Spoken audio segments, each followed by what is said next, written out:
Hello everyone, जय हिंद दोस्तों। कैसे हैं आप लोग? उम्मीद करता हूं आप सभी स्वस्थ होंगे और मस्त होंगे। आज की क्लास बहुत ही इंपॉर्टेंट क्लास है। क्यों? क्योंकि कल ही के दिन 21 अप्रैल को आपका एनडीए का फर्स्ट पेपर हो चुका है। जिस घड़ी का आप इतने दिन से इंतजार कर रहे थे वो घड़ी आई और आके चली गई। अब उस घड़ी में आपने क्या किया क्या नहीं किया, ये 1-2 महीने बाद रिजल्ट आएगा और आपको पता चलेगा।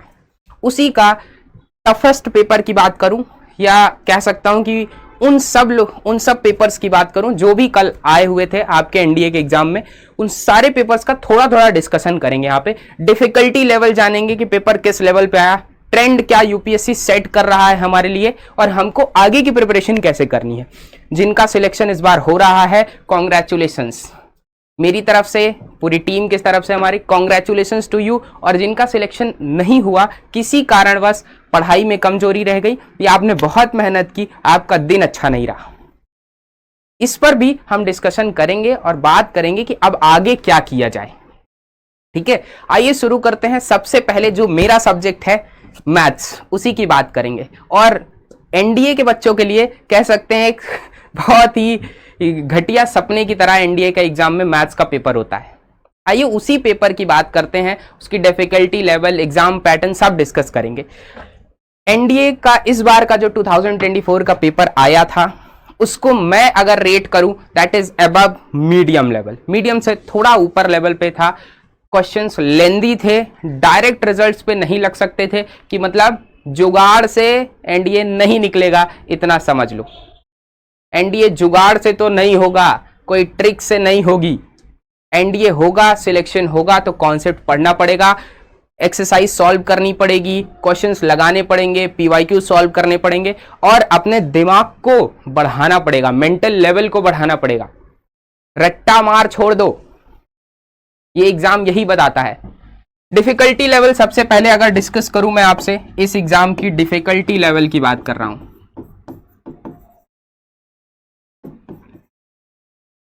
मीडियम से थोड़ा हार्ड पेपर आया था, मीडियम से टफ की ओर एग्जाम जा रहा है।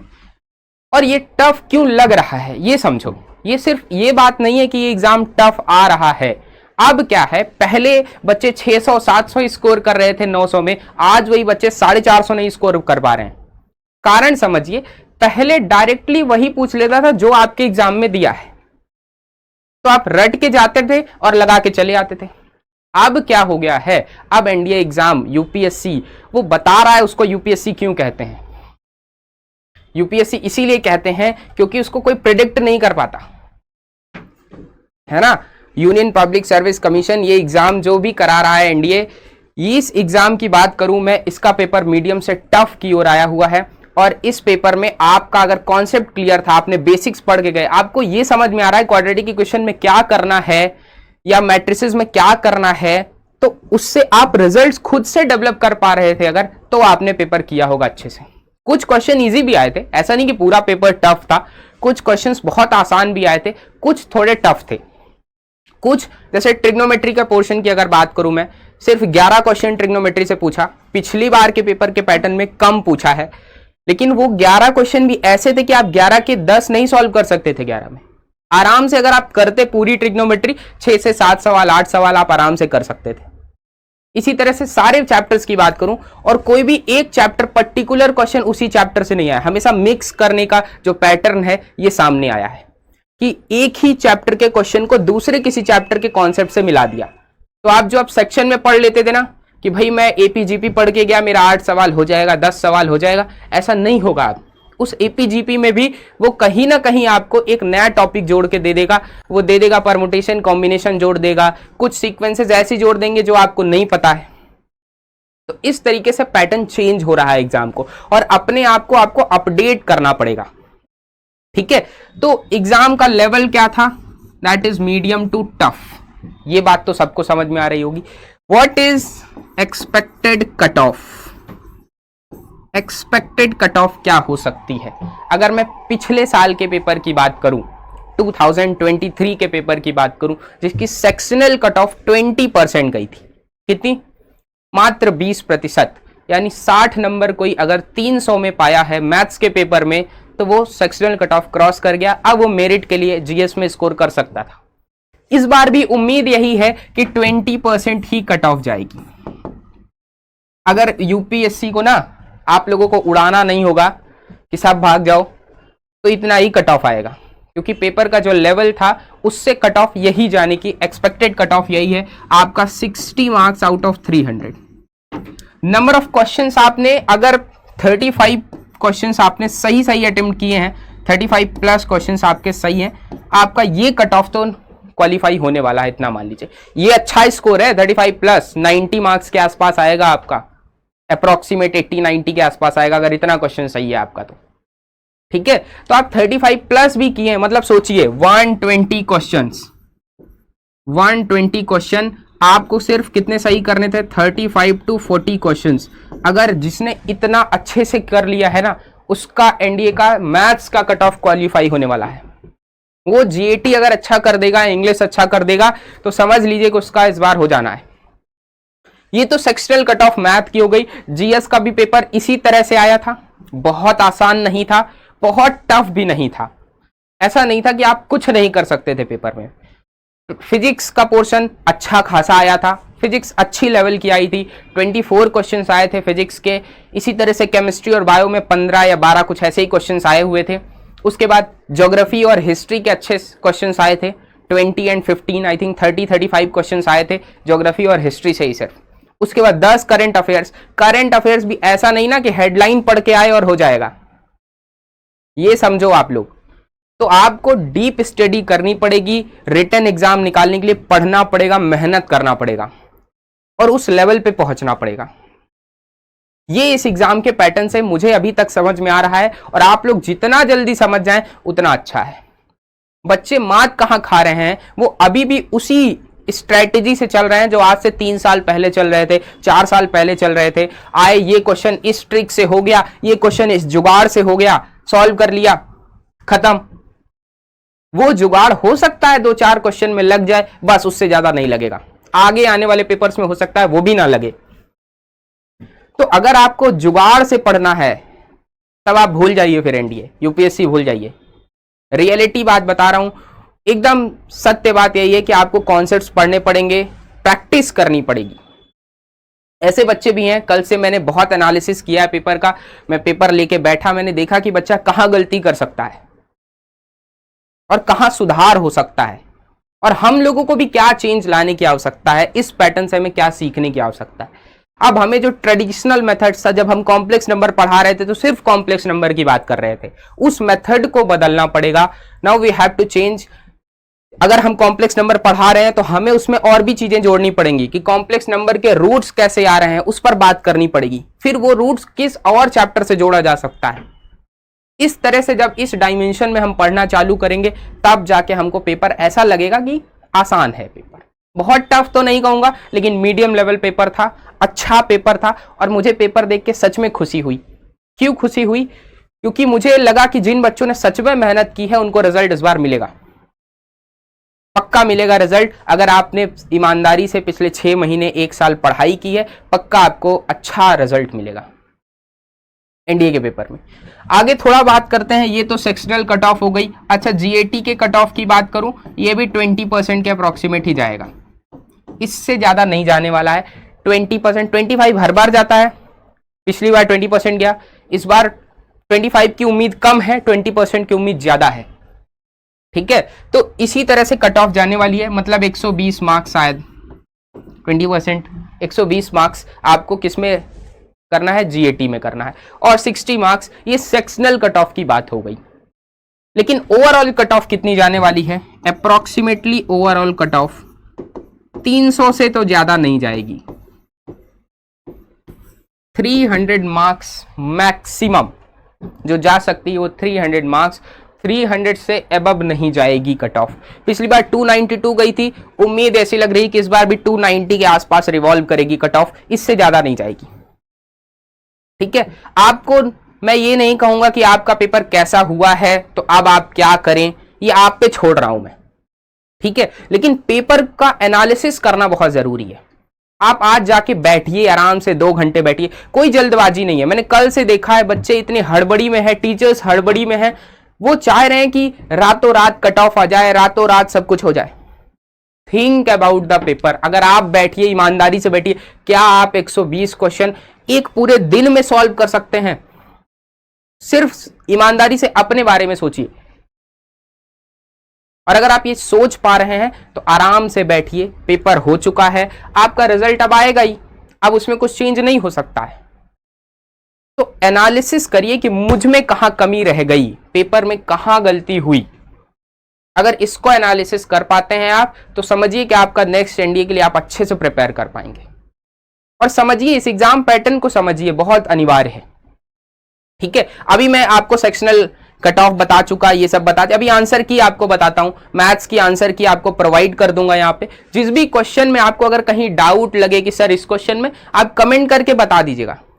आई will recheck it to confirm कि हाँ इसमें कुछ डाउट है, या ज्यादातर क्वेश्चंस, ज्यादातर क्या 95% श्योरिटी है क्वेश्चन सही होंगे। सारे मैंने एनालिसिस किए हैं, सारे क्वेश्चंस को मैंने देखा, अच्छे से ऑब्जर्व किया, और कोशिश ये थी कि आपको बेस्ट पॉसिबल। और यूपीएससी की अभी तो ऑफिशियल नहीं आई है, लेकिन आएगी, जल्दी ही आएगी, वो भी आ जाएगी, तो आप एक बार मिला लीजिएगा। ठीक है, आइए थोड़ा और देखते हैं। डिफिकल्टी लेवल हो गया, कट ऑफ हो गया एग्जाम की, आगे की बात करते हैं कि भाई किस किस चैप्टर से क्या क्या आया था, किस किस चैप्टर से क्या क्या आया था। मैथ्स के पेपर की बात करूंगा, क्योंकि मैथ्स ही पढ़ाता हूं एनडीए के लिए, और मैथ्स ही बच्चों के लिए सबसे दुखदाई हो जाता है। बच्चे ऐसे भी हैं जिनसे बात हुई, वो कहा कि सर जीएस में अच्छे मार्क्स आ रहे हैं, मैथ्स में मार्क्स नहीं आ रहे हैं, 60 मार्क्स नहीं क्रॉस हो रहे हैं मैथ्स में। तो इसलिए भी नहीं हो रहे हैं बेटा, क्योंकि आप लोग वो पैटर्न नहीं छोड़ पा रहे हैं, उस पैटर्न से बाहर निकलना पड़ेगा, थोड़ा देखना पड़ेगा। अभी मैं क्वेश्चंस कराऊंगा ना आपको, मतलब ऐसे क्वेश्चंस हैं, अगर आपका कॉन्सेप्ट क्लियर है तो 1 सेकंड में भी हो सकते हैं, और ऐसे भी क्वेश्चंस हैं कि आप 5 मिनट लगे रहो, नहीं होगा। ठीक है, तो आइए थोड़ा डिस्कस करते हैं। अगर पेपर की बात करें, सारे टॉपिक्स को टच किया है, चाहे वो 11th हो चाहे 12th हो, कोई टॉपिक छोड़ता नहीं है, सारे टॉपिक से कुछ ना कुछ सवाल उठा के दे देता है।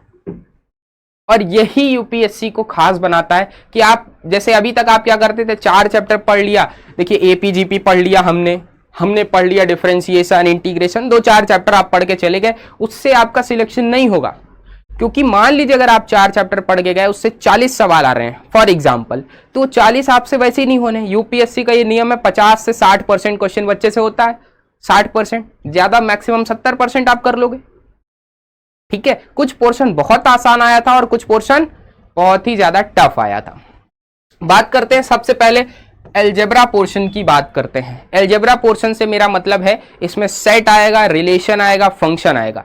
सेट, रिलेशन और function, quadratic equation, quadratic equation के बाद कॉम्प्लेक्स नंबर, ये सारे चैप्टर 4-5 चैप्टर मिला के टोटल 18 सवाल आए थे। और जिसको मैं थोड़ा प्रिसाइज कर दूं अगर, तो इसमें से 11-12 सवाल फंक्शन से ही रिलेटेड थे, 11-12 सवाल सिर्फ फंक्शन से ही रिलेटेड थे, 1-2 सवाल सेट थ्योरी के थे, और 4-5 सवाल किसके थे, कॉम्प्लेक्स नंबर के थे। तो अगर सिर्फ फंक्शन की बात करूं, एलोन फंक्शन का टॉपिक बात कर रहा हूं मैं, 10 से 11 सवाल इसी से आए थे, फंक्शन से। अगर ये फंक्शन एक ऐसा चैप्टर, मैं इसको कहता हूं बैकबोन ऑफ मैथमेटिक्स। अगर आपको फंक्शन नहीं आता ना, तो आप समझ लो 12th क्लास का मेजॉरिटी चीज फंक्शन पे डिपेंड करती है, मेजॉरिटी। फंक्शन बहुत इंपॉर्टेंट था, वो functions, special type of functions पूछा था। अगर आप स्टैंडर्ड कोई भी किताब, जैसे मुझे एक क्वेश्चन याद आ रहा है, मॉड एक्स माइनस एक्स, एक ये एफ एक्स दिया गया था और एक जी एक्स दिया गया था, 1/√x माइनस मॉड एक्स। इन दोनों की ही डोमेन निकालनी थी, इन दोनों की ही डोमेन निकालनी थी। और डोमेन पूछा था, किसकी डोमेन निकलेगी, किसकी 4 ऑप्शन था कि एफ की डोमेन एग्जिस्ट करेगी, जी की करेगी, जी की नहीं करेगी, एफ की करेगी, ऐसे 4 ऑप्शन बनाया था। अब ये क्वेश्चन आप देखें, कोई स्टैंडर्ड किताब उठाइए मैथमेटिक्स की, उसमें दिया होगा, ये सवाल पक्का होता है। ये सवाल एक ऐसा सवाल है एकदम, मतलब लगभग हर तीसरी किताब में, हर दूसरी किताब में मिल जाएगा आपको ये सवाल, स्टैंडर्ड सवाल है। मैंने क्लास में भी कराया हुआ है ये सवाल, डोमेन रेंज मैंने इतनी बार बच्चों को पढ़ाया हुआ है, ये सब कराया हुआ है। और बहुत आसान सवाल आते हैं, बस कॉन्सेप्ट क्लियर हो। अगर इसको आप जुगाड़ से कर लीजिए जुगाड़ से, जब तक आपको कॉन्सेप्ट नहीं पता होगा कि 1/अंडर रूट में सम कुछ लिखा हो a, तो हमेशा a ग्रेटर देन 0 होना चाहिए। अब यहां से देखेंगे तो mod x minus x should be greater than 0, इसका मतलब है mod x should be greater than 0, sorry greater than x, mod x is greater than x। अब आप बताइए मॉड x x से बड़ा कब होगा? जब x निगेटिव होगा। x निगेटिव है, अगर x की वैल्यू -3 है तो क्या होगा? Mod of -3 is greater than -3। सही बात है ये। तो x जब भी निगेटिव होगा तो ये बात सही होगी, मतलब इसके लिए निगेटिव रियल नंबर सारे इसके डोमेन में आ जाएंगे। जबकि इस क्वेश्चन की बात करें x minus mod x is greater than 0, इसका मतलब हो गया x is greater than mod x। क्या ये कभी हो सकता है? x is greater than mod x, ये कभी हो सकता है? नहीं हो सकता है। आप कोई भी नंबर लीजिए, या तो x मॉड x के बराबर होगा या मॉड x बड़ा आएगा, कभी छोटा तो आ ही नहीं सकता। कोई भी पॉजिटिव नंबर देख लीजिए 2, तो 2 का मॉड 2 ही होगा, तो 2 इज इक्वल टू मॉड 2, ना कि 2 इज ग्रेटर देन मॉड 2। तो यहां पे कोई नंबर्स नहीं आएंगे, तो इसकी डोमेन नहीं एग्जिस्ट कर रही है, किसी डोमेन में ये सेटिस्फाई नहीं कर रहा है। तो f की डोमेन आ जाएगी, g की डोमेन नहीं आएगी। यही 4 ऑप्शन थे। ऐसे ही कई सारे क्वेश्चन फंक्शन से, जहां पे ग्रेटेस्ट इंटीजर फंक्शन का इस्तेमाल किया है, मॉडुलस फंक्शन का इस्तेमाल किया है, कंपोजिशन ऑफ फंक्शंस दिया गया है, 2 फंक्शंस को मल्टीप्लाई करा दिया, फिर कहा उसका इंटीग्रेशन निकालो, है ना। तो ऐसे ऐसे क्वेश्चंस आए हैं जो बहुत ही आसान है, टफ नहीं है वो। ठीक है, अभी मैं आपसे पेपर डिस्कशन करूंगा, कुछ सॉल्यूशंस आपको बताऊंगा कुछ क्वेश्चंस की, उस पर डिस्कस करेंगे। ठीक है, आइए थोड़ा डिस्कस कर लेते हैं।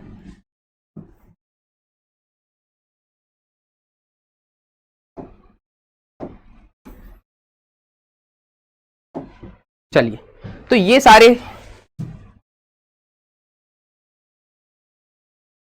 सारे टॉपिक्स जो दिए गए हैं, आइए परमुटेशन, कॉम्बिनेशन और बाइनोमियल थ्योरम, परमुटेशन, कॉम्बिनेशन और बाइनोमियल थ्योरम, इससे 7 सवाल आया है। और बाइनोमियल थ्योरम तो ऐसा चैप्टर है, 3 स्पेसिफिक रिजल्ट्स हैं, 3-4 स्पेसिफिक रिजल्ट्स हैं, उन्हीं रिजल्ट से सवाल इस बार भी पूछा है, पिछले साल भी आया था और लगभग हर साल आ रहा है। बहुत छोटे छोटे चैप्टर्स हैं और बहुत कीमती हैं। Binomial theorem, permutation, combination, sequence series, AP GP का पोर्शन थोड़ा कम कर दिया, सिर्फ 5 सवाल आया। पिछली बार 7 से 8 सवाल आया था, इस बार सिर्फ 5 सवाल आया है। इसी तरह मैट्रिसेस एंड डिटर्मिनेंट्स की बात करूं अगर, तो 10 सवाल सिर्फ और सिर्फ मैट्रिक्स और डिटर्मिनेंट से आया, और अच्छे खासे सवाल पूछा है, प्रॉपर्टी बेस्ड सवाल पूछा है, प्रॉपर्टी बेस्ड सवाल पूछा है। और बहुत अच्छा लगा मुझे देख के कि प्रॉपर्टी बेस्ड सवाल आया है। प्रॉपर्टी बेस्ड इसलिए भी आता है क्योंकि आपको सॉल्व नहीं करना पड़ेगा, अगर आपको प्रॉपर्टी पता है तो आसानी से हो जाएगा। जैसे एक क्वेश्चन मुझे याद आ रहा है, जो कि जिसमें 3 स्टेटमेंट थे, 3 स्टेटमेंट दिए हुए थे। उसमें पहला स्टेटमेंट था कि एडजॉइंट ऑफ ए किसके बराबर होगा समथिंग, और फिर दिया था डिटर्मिनेंट ऑफ ए 1 होगा। इस तरह से 3 स्टेटमेंट दिए गए थे उस सवाल में, और उसके तीनों ही स्टेटमेंट लगभग सही थे। अभी डिस्कस करेंगे क्वेश्चन कहां से आया है, उसको हम डिस्कस करेंगे क्वेश्चन। और वो क्वेश्चन की एक, उसका जो तीसरा स्टेटमेंट, पहला दूसरा हो जा रहा था, तीसरे स्टेटमेंट में सिर्फ यही चेक करना था कि वो ऑर्थोगोनल मैट्रिक्स है कि नहीं। उसने कहा था ए ट्रांसपोज जो है यही ए इनवर्स के बराबर है। ए ट्रांसपोज क्या है? यही ए इनवर्स के बराबर है। अगर आपको ऑर्थोगोनल मैट्रिक्स पता होती, ए इंटू ए ट्रांसपोज आइडेंटिटी के बराबर होता है, यही एक ऑर्थोगोनल मैट्रिक्स चेक करने की क्राइटेरिया। अगर कोई ऑर्थोगोनल मैट्रिक्स होती है तो उसका A transpose he A inverse के बराबर होता है, क्योंकि ये तभी आ सकता है आइडेंटिटी जब ए ट्रांसपोज क्या हो? ए इनवर्स के बराबर हो। और वो ऑर्थोगोनल मैट्रिक्स थी, इसलिए उसका क्या आ रहा था? ये स्टेटमेंट सही था, उसके तीनों स्टेटमेंट सही थे। डिस्कस करेंगे हम क्वेश्चन को। काफी एनालिसिस किया मैंने और बहुत कुछ देखने को मिला इस बार। ट्रिग्नोमेट्री की बात करें, ट्रिग्नोमेट्री एक ऐसा पोर्शन है जिसको बच्चे शायद 6 महीने पढ़ते हैं, 8 महीने पढ़ते हैं, पूरा 12th पढ़ेंगे, वो 12th में रहेंगे फिर भी ट्रिग्नोमेट्री पढ़ेंगे। 11 सवाल आया था, 11 सवाल ट्रिग्नोमेट्री के थे, और आप अगर अभी बैठ के सॉल्व करिए 6-7 से ज्यादा आपसे हिलेंगे नहीं, 6-7 सवाल से नहीं हिलेंगे। मैं कह रहा हूं 6-7 सवाल अगर आप थोड़ा सा भी पढ़ के जाते तो 6-7 सवाल तो वैसे भी होना था। और ये हमेशा होता है, कोई भी चैप्टर आप पढ़ के जाएंगे 60 से 70% आपसे होता है, उसके बाद नहीं होता है।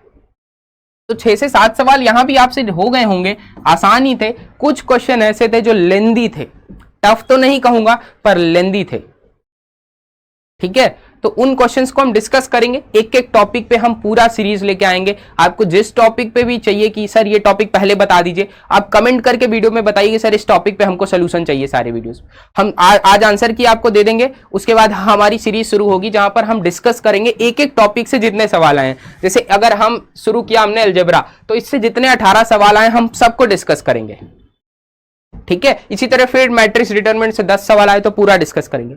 अगर आप पहले की वीडियोस मेरी देख चुके हैं जिसमें मैं पीवाईक्यू डिस्कस कर रहा था, उससे पहले मैंने रिलेशन फंक्शन सेट पढ़ाया हुआ है, तो आप देखेंगे कि मैंने उस लेवल पे आपको जाके चीजें बताई हैं।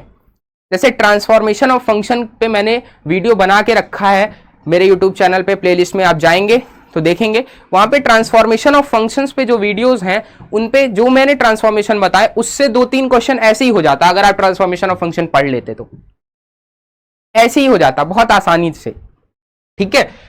Analytic geometry, 2 dimensional geometry and 3 dimensional geometry. 2 dimensional geometry straight line, parabola, ellipse, hyperbola, है ना, ये सारे 2 डायमेंशनल ज्योमेट्री में आते हैं। 3 डायमेंशनल ज्योमेट्री में स्फीयर से सवाल आया था, प्लेन से सवाल आया था, प्लेन और लाइन का इंटरसेक्शन पूछा था। ये सारे सवाल बहुत एकदम बेसिक सवाल हैं लेकिन अच्छे लेवल पे आए थे।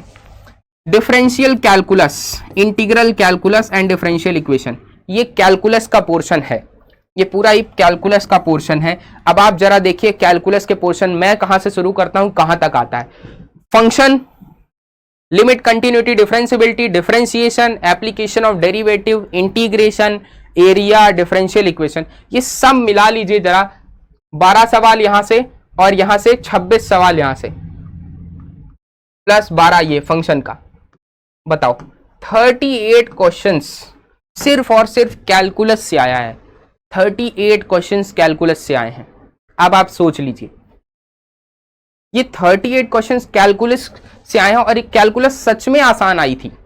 डायरेक्ट रिजल्ट पूछा था कैलकुलस में आपको।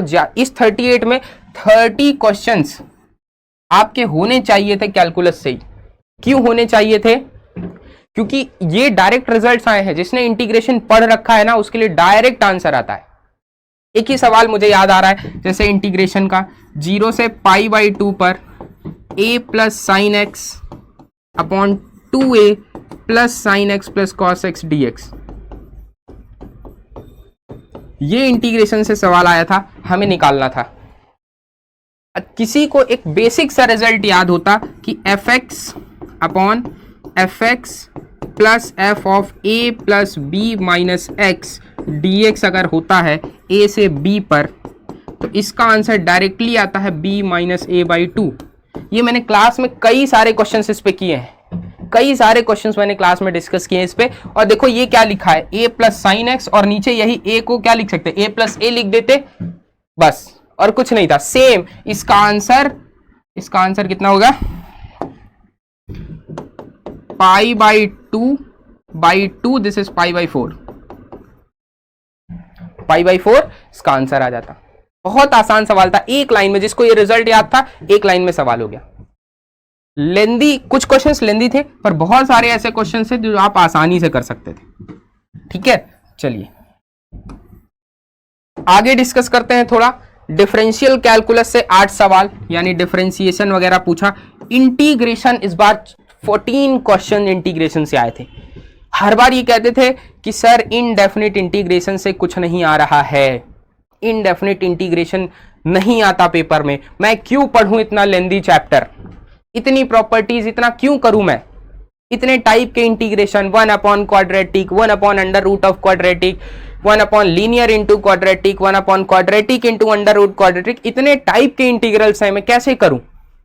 इस बार दे दिया सवाल, लो मत पढ़ो, दे दिया। 14 क्वेश्चंस थे इंटीग्रल कैलकुलस से, जिसमें डेफिनिट इंटीग्रेशन और इनडेफिनिट दोनों, एरिया अंडर द कर्व का भी सवाल इसी में। टोटल 14 क्वेश्चन इंटीग्रल कैलकुलस से आया था। डिफरेंशियल इक्वेशन से 4 सवाल, ऑर्डर डिग्री का एक सवाल आया था, इतना आसान सा सवाल ऑर्डर डिग्री का, 2 और 5 उसका शायद आंसर था। ऑर्डर 2 डिग्री 5, कुछ ऐसे ही उसका आंसर था। बहुत आसान सा सवाल था। वेक्टर एनालिसिस, वेक्टर से 5 सवाल आ गए, वेक्टर से 5 सवाल आ गया, वेक्टर पूछा था, अच्छा खासा वेक्टर पूछा था और बढ़िया बढ़िया क्वेश्चन थे। अगर आप ये सारे चैप्टर्स ऐसे ना जो बच्चे इग्नोर करके चले जाते हैं, सर वेक्टर कौन पढ़ता है, सर 3 डायमेंशनल तो टफ है, सर कुछ नहीं आता है। लो, यूपीएससी में कोई भी चीज छोड़ के जाओगे तो यही होगा। उसके बाद अगर बात करें statistics and probability, much easier portion, much easier portion. अगर मैं कहूं इस पूरे पेपर में सबसे आसान पोर्शन कुछ आया था स्टैटिस्टिक्स एंड प्रोबेबिलिटी। 19 सवाल थे, 15 लग जाने चाहिए थे, 15 लग जाने चाहिए। 2-4 आपसे होता है, उस प्रेशर में नहीं हो पाते हैं। बहुत से ऐसे क्वेश्चन हैं जो आप पढ़ के जाते हैं, उस प्रेशर में नहीं हो पाते। इसीलिए मैं कहता हूं कोई भी चैप्टर आप पढ़ के जाते हैं उसका 60% ही आपसे होता है, 70% ही होता है, ठीक है, क्योंकि उस एग्जाम का प्रेशर है। तो इस वजह से आपको सब पढ़ना है, कुछ छोड़ना नहीं है। Statistics probability 19 question, log, binary number, some miscellaneous questions, ये सारे 4 सवाल, ये तो हर बार आता है। 2-4 सवाल वो ऐसे डाल देते हैं कि आप देखिए और डर जाइए, वो डरने के लिए क्वेश्चन ऐसे आए थे, देख के हो सकता है एक बार दिल घबरा जाए, ठीक है, आपको सामने से कोई शैतान आता हुआ दिख जाए क्वेश्चन देख के, ऐसा हो सकता है। लेकिन क्वेश्चन टफ नहीं थे, बहुत ज्यादा टफ नहीं थे, उनके लिए टफ नहीं था जो पढ़ के गए थे, सच में जिन्होंने बेसिक से पढ़ाई की थी, जो 11-12 को सीरियसली लिए थे, जो सिर्फ ये सोच के गए थे कि 2-4 ट्रिक्स पढ़ लेंगे, 2-4 चैप्टर्स पढ़ लेंगे, उनके लिए पेपर बहुत ही ज्यादा टफ था। मैं अभी भी कह रहा हूं, अगर आपका स्कोर अभी तक के एनालिसिस के बाद अगर आप 40 क्वेश्चंस अच्छे से करके आए हैं जिसमें आपका 35 प्लस सही है, आप मैथ्स का कट ऑफ क्लियर कर रहे हैं, ठीक है, मैथ्स का कट ऑफ पक्का क्लियर कर रहे हैं। इस एनालिसिस से आपको ये तो समझ में आ गया होगा कि मैथ्स है बेटा, अगर मैथ्स नहीं क्रॉस हुआ तो वैसे ही एनडीए नहीं होना, अब मैथ्स के बिना होगा नहीं एनडीए, पता ही होगा तुम लोग को। तो मैथ्स पढ़ना कितना इंपॉर्टेंट है, बहुत अनिवार्य है, ठीक है। तो आइए अब मैं आपको सेक्शनल कट ऑफ वगैरह सब बता चुका हूं, आपको आंसर की दे देता हूं। इस मैं आपको सेक्शन सेट सी का आंसर सी दे रहा हूं, सेट सी का आप लोग एक बार चेक कर लीजिएगा, और जिसके स्कोर जो आ रहे हो आप नीचे कमेंट करके बताइएगा क्या मेरे स्कोर आ रहे हैं, ठीक है। अगर आपको कोई भी समस्या है रिगार्डिंग एनडीए एग्जाम या फिर आप एनडीए सेकंड एग्जाम देना चाहते हैं, दिए गए नंबर पे कांटेक्ट करिए। हमारे कल से मतलब ऑन 23 अप्रैल से हमारा नया बैच शुरू हो रहा है एनडीए सेकंड एग्जाम के लिए। तो आप हमारे दिए गए नंबर पे कांटेक्ट करिए, आइए क्लासेस करिए, हम साथ में प्रिपेयर करेंगे, हम और आप मिलके आपका सिलेक्शन देंगे, ठीक है। आइए पहले सबसे पहले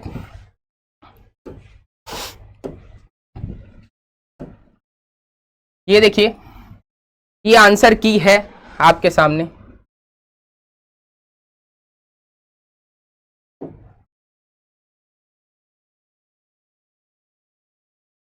ये आंसर की है, स्क्रीनशॉट ले लीजिए आंसर की का, छोटा करने की कोशिश कर रहा हूं, नहीं होता तो कोई बात नहीं।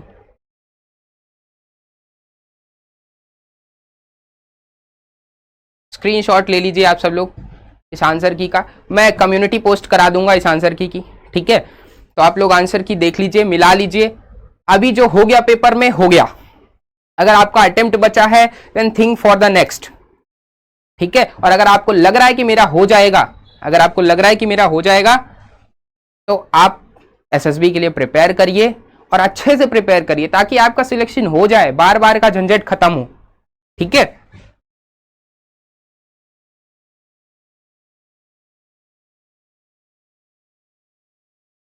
स्क्रीनशॉट ले लीजिए आप लोग, ठीक है। होपिंग फॉर द बेस्ट, आपके लिए होप कर रहा हूं कि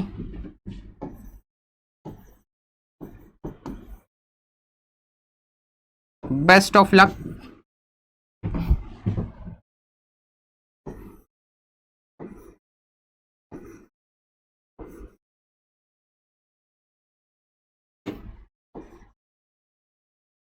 डेंजर का निशान मत समझिए, थोड़ा हंसते खेलते रहिए आराम से, और एनडीए 2 की प्रिपेयर करिए। ऑल द वेरी बेस्ट आपके लिए रिजल्ट्स आपका उम्मीद करता हूं अच्छा होगा, और जिनका नहीं अच्छा होगा उम्मीद नहीं हारना है, हम फिर से लड़ेंगे, फिर से तैयारी करेंगे, एनडीए का अगला एग्जाम फोड़ देंगे। ठीक है, thank you so much, all the very best for your results जब आएंगे, तब के लिए अभी से ऑल द वेरी बेस्ट। ठीक है, थैंक यू सो मच।